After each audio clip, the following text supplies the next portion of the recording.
Understanding. "I forgive you," Lily said, catching up with him on the walk to school the following day. "For what?" Connor asked, not looking at her. He was still irritated at the monster's story, from the cheating and twisting way it went, none of which was any help at all. He'd spent half an hour sawing the surprisingly tough sapling out of the floor, and had felt as though he'd barely fallen asleep again before it was time to get up. Something he'd found out because his grandma had started yelling at him for being late. She wouldn't even let him say goodbye to his mum, who she said had a rough night and needed her rest, which made him feel guilty, because if his mum had had a rough night, then he should have been there to help her, not his grandma, who had barely let him brush his teeth before shoving an apple in his hand and pushing him out the door. "I forgive you for getting me in trouble, stupid," Lily said, but not too harshly. "You got yourself in trouble," Connor said. "You're the one who pushed Sally over." "I forgive you for lying," Lily said, her poodly curls shoved painfully back into a band. Connor just kept on walking. "Aren't you going to say you're sorry back?" "Nope," Connor said. "Why not?" "Because I'm not sorry." "Connor, I'm not sorry," Connor said, stopping. "And I don't forgive you." They glared at each other in the cool morning sun, neither wanting to be the first to look away. "My mum said we need to make allowances for you," Lily finally said, "because of what you're going through." And for a moment the sun seemed to go behind the clouds. For a moment all Connor could see was sudden thunderstorms on the way, could feel them ready to explode in the sky and through his body and out of his fists. For a moment he felt as if he could grab hold of the very air and twist it around Lily and rip her in two. "Connor," Lily said, startled. "Your mum doesn't know anything," he said, "and neither do you." He walked away from her fast, leaving her behind. It was just over a year ago that Lily had told a few of her friends about Connor's mum, even though he hadn't said she could. Those friends told a few more, who told a few more, and before the day was half through, it was like a circle had opened around him, a dead area, with Connor at the center, surrounded by landmines that everyone was afraid to walk through. All of a sudden, the people he thought were his friends would stop talking when he came over. Not that there were so very many beyond Lily anyway, but still. He'd catch people whispering as he walked by in the corridor or at lunch. Even teachers would get a different look on their faces when he put up his hand during lessons. So eventually he stopped going over to groups of friends, stopped looking up at the whispers, and even stopped putting up his hand. Not that anyone seemed to notice. It was like he'd suddenly turned invisible. He'd never had a harder year of school, or been more relieved for a summer holiday to come around than this last one. His mother was deep into her treatments, which she'd said over and over again were rough, but doing the job, the long schedule of them nearing its end. The plan was that she'd finish them, a new school year would start, and they'd be able to put all this behind them and start afresh. Except it hadn't worked out that way. His mum's treatments had carried on longer than they'd originally thought. First a second round, and now a third. The teachers in his new year were even worse because they only knew him in terms of his mum and not who he was before. And the other kids still treated him like he was the one who was ill, especially since Harry and his cronies had singled him out. And now his grandma was hanging around the house and he was dreaming about trees. Or maybe it wasn't a dream, which would actually be worse. He walked on angrily to school. He blamed Lily because it was mostly her fault, wasn't it? He blamed Lily because who else was there? This time, Harry's fist was in his stomach.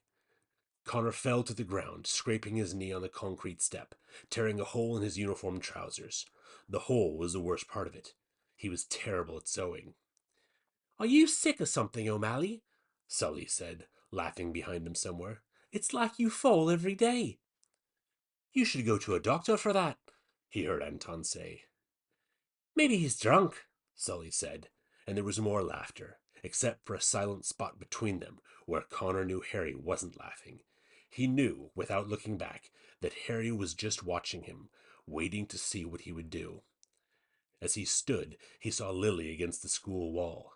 She was with some other girls, heading back inside at the end of break time.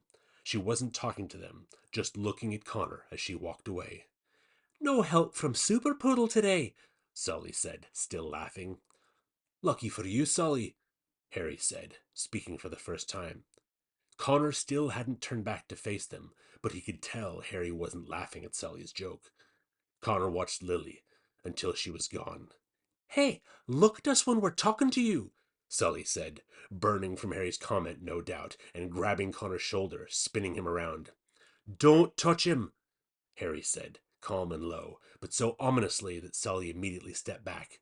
O'Malley and I have an understanding, Harry said. I'm the only one who touches him. Isn't that right? Connor waited for a moment and then slowly nodded. That seemed to be the understanding. Harry, his face still blank, his eyes still locked on Connor's, stepped up close to him. Connor didn't flinch, and they stood, eye to eye, while Anton and Sully looked at each other a bit nervously. Harry cocked his head slightly, as if a question had occurred to him, one he was trying to puzzle out. Connor still didn't move. The rest of their class had already gone inside, and he could feel the quiet opening up around them, even Anton and Sully falling silent. They would have to go soon. They needed to go now. But nobody moved. Harry raised a fist and pulled it back as if to swing it at Connor's face. Connor still didn't flinch. He didn't even move. He just stared into Harry's eyes, waiting for the punch to fall. But it didn't. Harry lowered his fist, dropping it slowly down by his side, still staring at Connor. Yes, he finally said, quietly, as if he'd worked something out. That's what I thought. And then, once more, came the voice of doom. You boys! Miss Kwan called, coming across the yard toward them like terror on two legs. Break was over 3 minutes ago. What do you think you're still doing out here? Sorry, miss, Harry said, his voice suddenly light. We were discussing Mrs. Marl's life-riding homework with Connor and lost track of time. He slapped a hand on Connor's shoulder as if they were lifelong friends. No one knows about stories like Connor here. He nodded seriously at Miss Kwan, and talking about it helps him get out of himself. Yes, Miss Kwan frowned. That sounds entirely likely. Everyone here is on first warning. One more problem today, and that's detention for all of you. Yes, miss, Harry said brightly, with Anton and Sully mumbling the same. They trudged off back to lessons, Connor following in a step behind.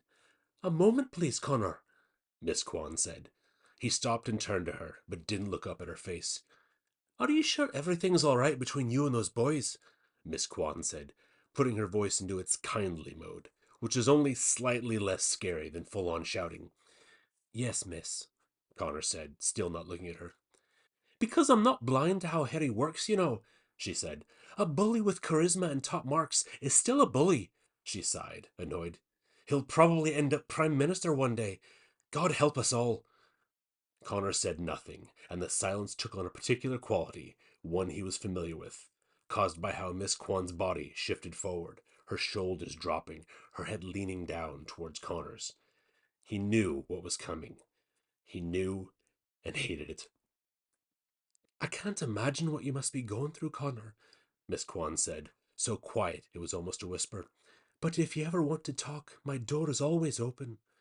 He couldn't look at her, couldn't see the care there, couldn't bear to hear it in her voice. Because he didn't deserve it. The nightmare flashed in him, the screaming and the terror, and what happened at the end. I'm fine, miss, he mumbled, looking at his shoes. I'm not going through anything. After a second he heard Miss Kwan sigh again. All right then, she said. Forget about the first warning and come back inside. She patted him once on the shoulder and recrossed the yard to the doors. And for a moment, Connor was entirely alone. He knew right then he could probably stay out there all day and no one would punish him for it, which somehow made him feel even worse.